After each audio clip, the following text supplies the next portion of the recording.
দলগাঁও সমষ্টিৰ মিত্ৰজোঁটৰ প্ৰাৰ্থী ৰাইজৰ দলৰ আইজুৰ ৰহমান ডাঙৰীয়াই নিৰ্বাচনটো শেষ হোৱাৰ লগে লগে কিছুমান বিস্ফোৰক অভিযোগ কংগ্ৰেছ দলৰ সভাপতি গৌৰৱ গগৈ ডাঙৰীয়াৰ বিৰুদ্ধে উপস্থাপন কৰিছে। তেখেতে কৈছে মিত্ৰতাৰ নামত গৌৰৱ গগৈ ডাঙৰীয়াই প্ৰতাৰণা কৰিছে, মিত্ৰতাৰ নামত গৌৰৱ গগৈ ডাঙৰীয়াই পিছফালৰ পৰা চুৰি মাৰিছে। আইজুৰ ৰহমান ডাঙৰীয়া, আপুনি ৰাজনৈতিকভাৱে ভুল সিদ্ধান্ত এটা ল'ব, সেইটো কি গৌৰৱ গগৈ ডাঙৰীয়া তাৰ বাবে দায়ী হ'ব?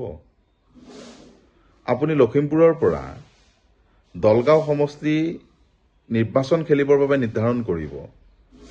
দলগাঁওবাসী ৰাইজে আপোনাক ভালদৰে চিনি নাপায়, তাৰ বাবে কি গৌৰৱ গগৈ ডাঙৰীয়া দায়ী হ'ব? দলগাঁও ৰাইজে আপোনাক মানি ল'ব বিচৰা নাই, তাৰ বাবে কি গৌৰৱ গগৈ ডাঙৰীয়া দায়ী হ'ব? দলগাঁও সমষ্টিত আপোনালোকৰ কোনো ধৰণৰ সাংগঠনিক শক্তিশালী ভেটি নোহোৱাকৈ নিৰ্বাচন খেলিব আহিছে, তাৰ বাবে কি গৌৰৱ গগৈ ডাঙৰীয়া দায়ী? দলগাঁও সমষ্টি ৰাইজৰ দলৰ বাবে উৰ্বৰ নহয়, তাৰ বাবে কি গৌৰৱ গগৈ ডাঙৰীয়া দায়ী? দলগাঁও সমষ্টিত সকলো স্তৰৰ মানুহে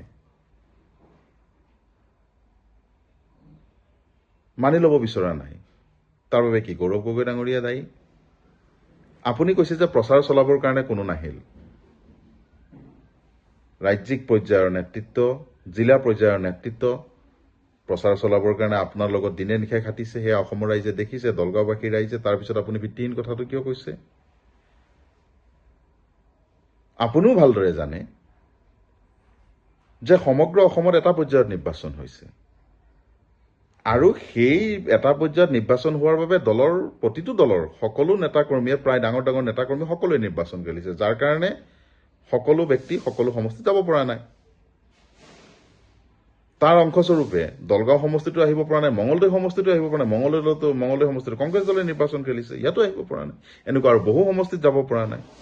তাৰ বাবে কি মিত্ৰতাৰ নামত প্ৰতাৰণা কৰা হ'ল? আমি খবৰ পোৱা মতে মন্দিয়া সমষ্টিত ৰাইজৰ দলে মিত্ৰতা ধৰ্ম পালন কৰা নাই, চেঙা সমষ্টিত মিত্ৰতা ধৰ্ম পালন কৰা নাই, বিলাচীপাৰা সমষ্টিত খবৰ পোৱা মতে পালন কৰা নাই। তাৰ বাবে কি অখিল গগৈ ডাঙৰীয়াক সমালোচনা কৰিব লাগিব? আপুনি নিজে ব্যৰ্থ হৈছে। আপুনি পাৰা নাই ৰাইজক বুজাবৰ কাৰণে, ৰাইজক আপুনি আস্থাত ল'ব পৰা নাই, ৰাইজেও আপোনাক আস্থাত ল'ব পৰা নাই। সেইটো আপোনাৰ ব্যৰ্থতা। তাৰ বাবে গৌৰৱ গগৈ ডাঙৰীয়া কেনেকে দুখী হ'ব? কেনেকে পিছফালৰ পৰা চুৰি মৰা হ'ব? এই কথাবোৰ অবান্তৰ, অমূলক আৰু অবাস্তৱ কথা।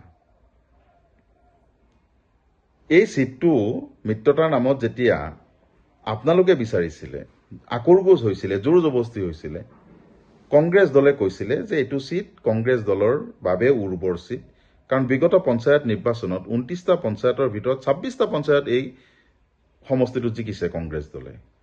গতিকে 100% নিশ্চিত চিট কংগ্ৰেছ দলৰ বাবে। আপোনালোকক অনুৰোধ কৰাৰ পিছতো, এই চিটটোৰ বাবে পুনৰ বিবেচনা কৰাৰ পিছতো আপোনালোকে সংবাদমেল সম্বোধন কৰি বাৰম্বাৰ হেঁচা প্ৰয়োগ কৰি চিটটো আপোনালোকে লৈ ল'লে। ঠিক আছে, এতিয়া নিৰ্বাচন খেলিব লাগিলে নিজস্ব সাংগঠনিক ভিত্তি এটা লাগে, বেছ এটা লাগে, আৰু সেই বেছটো আপোনাৰ নাই। সেই বেছটো আপোনাৰ দলগাঁও সমষ্টিত নাই, আৰু সেই বস্তুটো কংগ্ৰেছ দলে বনাই দিব নোৱাৰে। কংগ্ৰেছ দলৰহে বেছ বনাব, আপোনাৰ দলৰ বেছ নবনাই নহয়। এতিয়া আপোনালোকে আপোনাৰ দলৰ বেছ বনাব পৰা নাই, আপোনালোকে নিৰ্বাচন খেলিব পৰাকে, নিৰ্বাচন এটা পৰিচালনা কৰিব পৰাকে সাংগঠনিক ভেটি আপোনালোকে তৈয়াৰ কৰিব পৰা নাই। তাৰ বাবে কি গৌৰৱ গগৈ ডাঙৰীয়া দায়ী? কংগ্ৰেছ দল দায়ী? নিজৰ ব্যৰ্থতা নিজে স্বীকাৰ কৰিব এৰি নিজৰ ব্যৰ্থতাৰ সমস্ত দুখ অন্যৰ ওপৰত জাপি দিয়াটো, গৌৰৱ গগৈৰ ওপৰত জাপি দিয়াটো ই মুঠেই সমীচীন নহয়। মিত্ৰতাৰ ধৰ্ম পালন নকৰাকে ধিঙৰ দৰে চিট ৰাইজৰ দলক এৰি দিয়া হৈছে, যিটো কংগ্ৰেছ দলৰ 100% নিশ্চিত চিট। আপুনি নাওবৈচাৰ উদাহৰণ দি আছে। আমি ধিঙৰ দৰে 100% নিশ্চিত চিট এটা আপোনালোকক এৰি দিছোঁ, মিত্ৰতা ধৰ্ম পালন কৰাৰ কাৰণেতো এৰি দিয়া হৈছে।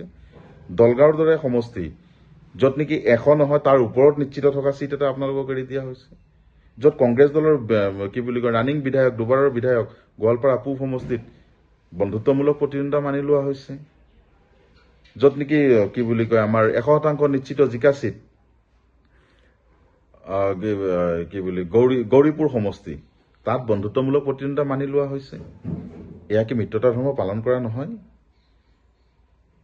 আপুনি নিজৰ ব্যৰ্থতা কি বুলি কয় নিজে পাৰা নাই, নিৰ্বাচনটো খেলিব পৰা নাই। এতিয়া আপুনি খেলিব পৰা নাই কাৰণে গোটেই মিত্ৰতা ধৰ্মটোৱে মানে ওলোটা হৈ গ'ল।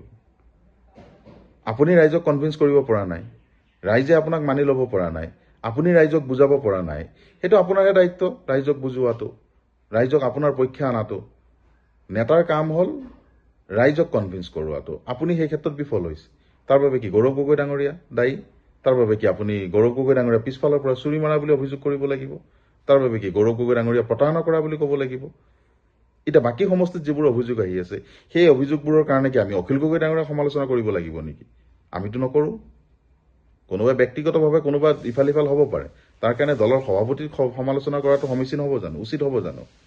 গতিকে এইবোৰ অবান্তৰ আৰু অবাস্তৱ কথা কৈ এটা ৰাজনৈতিক বাতাবৰণটো বিনষ্ট হোৱাৰ দৰে কাম কৰাটো সমীচীন নহয়, উচিত নহয়। এনেকুৱা কামৰ পৰা আঁতৰত থাকক। আৰু আমি অনুৰোধ কৰিম ৰাইজৰ দল সকলোকে যে এনেধৰণৰ কথাবোৰ যাতে পুনৰবাৰ উপস্থাপন নহয়।